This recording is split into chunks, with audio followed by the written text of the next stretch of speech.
চলুন রেসিপি রান্না করতে রান্নাঘরে রেসিপি। আলু ছিলি নেই, আলু ছিলি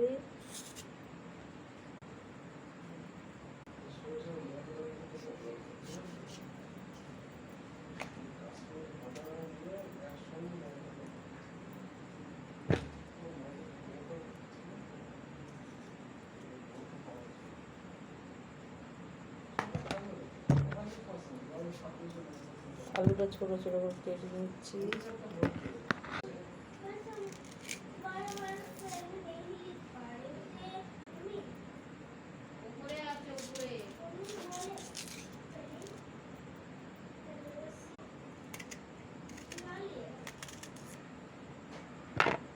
ধূপ মশা তো বিশাল কামড়াচ্ছে, রান্নার সময় ধূপ তো জ্বালতেই হবে।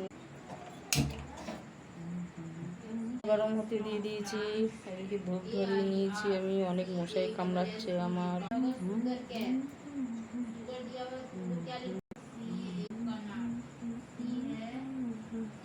তেল গরম হচ্ছে। বন্ধুরা, এখানে 2 পিস আলু বড় বড় কেটে নিয়েছি, একটা বড় টমেটো, কাঁচা লঙ্কা, আর এখানে ধনে পাতা কেটে নিয়েছি। বন্ধুরা, ধনে পাতা, আদা, রসুন সব কেটে নিয়েছি, টমেটো, পেঁয়াজ। এখানে তেল গরম হয়ে গেছে। এখানে মাছ আছে, আমি এখন ফ্রিজ দিয়ে বের করে নিয়ে আসলাম। মাছটা ভাজবো, তাকে দুটো জায়গায় রেখে দিই।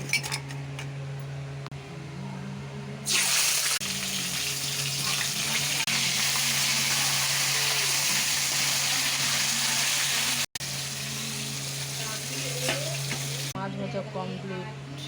দিলাম ফোড়ন, টমেটো আর আলু একসাথে দিয়ে দিলাম। কালারের জন্য হলুদ দিলাম, গুঁড়ো,